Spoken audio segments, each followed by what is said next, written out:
The Rwandan Genocide, 1994.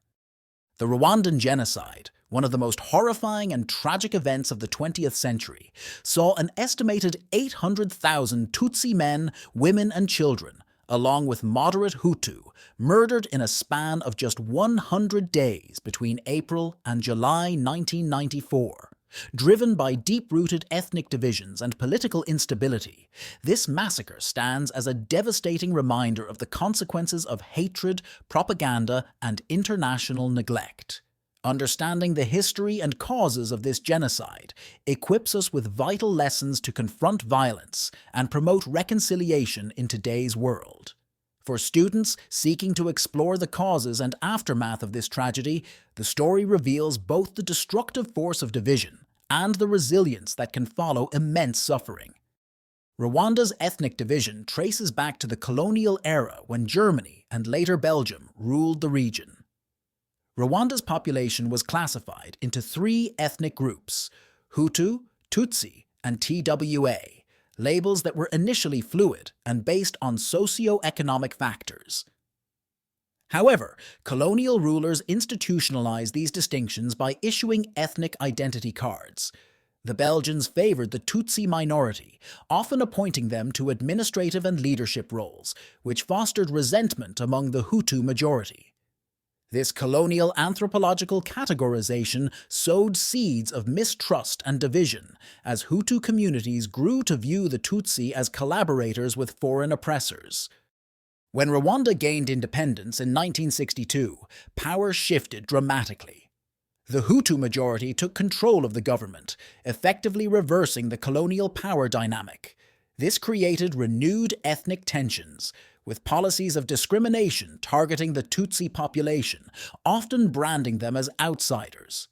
Cycles of violence emerged, forcing thousands of Tutsi to seek refuge in neighboring countries.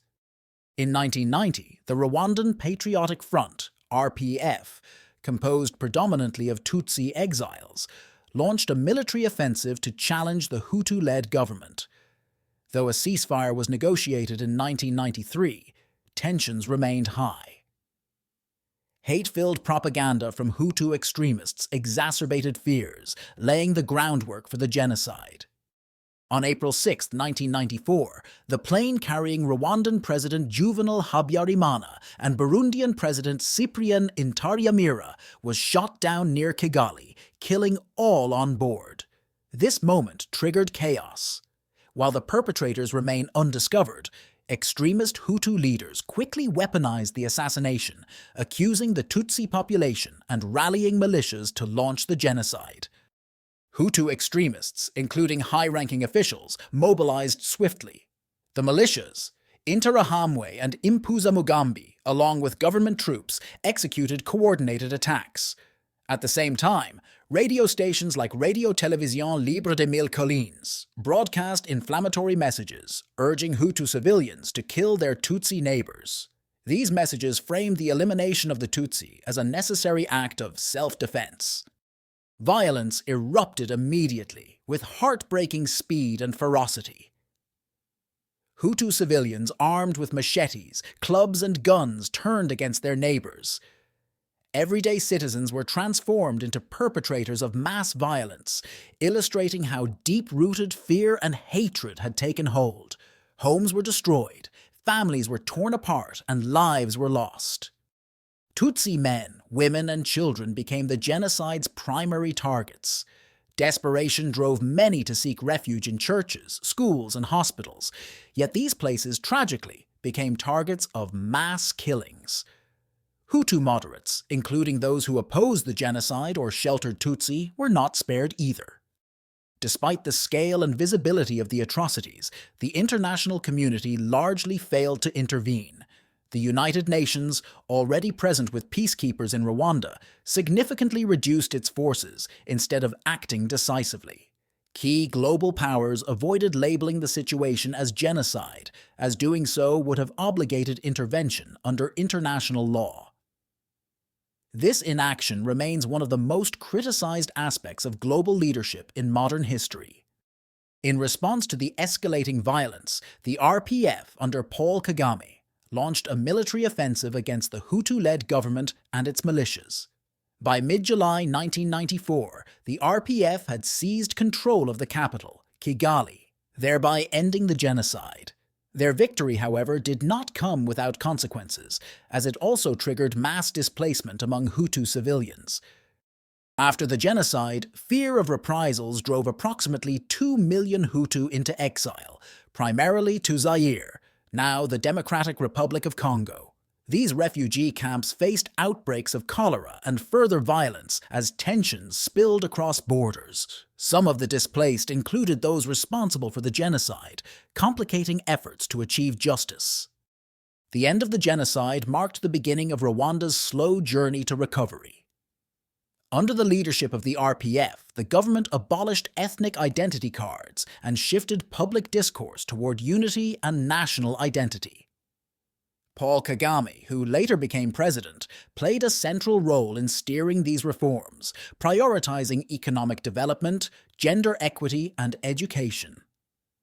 However, his leadership has also drawn criticism for limiting political freedoms. Efforts to bring justice to the survivors were paramount.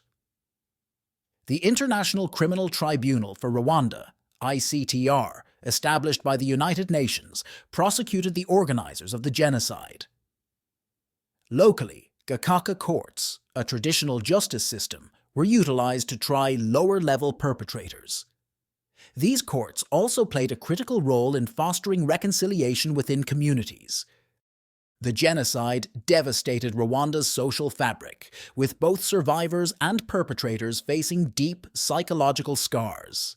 Many women, subjected to sexual violence during the genocide, grappled with trauma and poverty, in addition to health crises like the spread of HIV/AIDS. Children, orphaned by the violence, often bore the weight of rebuilding shattered families. The world's failure to intervene has since prompted widespread reflection. The international community's reluctance to stop the genocide led to the establishment of the Responsibility to Protect (R2P) doctrine, aimed at preventing future atrocities. However, the genocide still serves as a stark example of the consequences of global inaction. The events in Rwanda underscored the importance of recognizing early warning signs and addressing ethnic tensions before they escalate. They also emphasized the need for stronger international cooperation to combat mass violence. For students, these lessons highlight the role young people can play in advocating for inclusivity, tolerance, and justice within their own communities.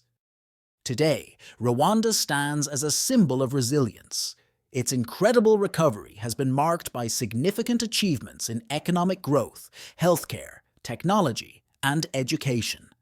With increasing global recognition for fostering gender equality, the nation has made commendable progress.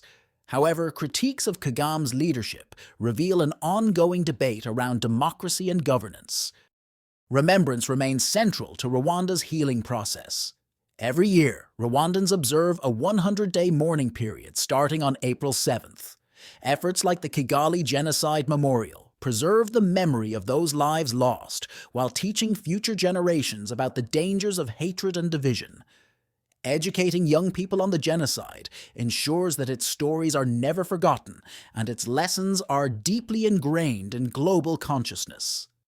The story of the Rwandan genocide is a powerful, sobering reminder of the perils of division, intolerance, and indifference. But it is also a testament to the human capacity for resilience and recovery in the aftermath of unspeakable tragedy. Rwanda's journey, while far from perfect, illustrates the importance of unity, accountability, and hope. For students, the Rwanda genocide teaches us much more than history. It underscores the role we each play in fostering a fairer, more inclusive world. Long after the 100 horrific days of 1994, its echoes compel us to fight prejudice and strive for a world that values humanity above all. Through vigilance, education, and compassion, we can honor Rwanda's lost generation and ensure that such atrocities never occur again.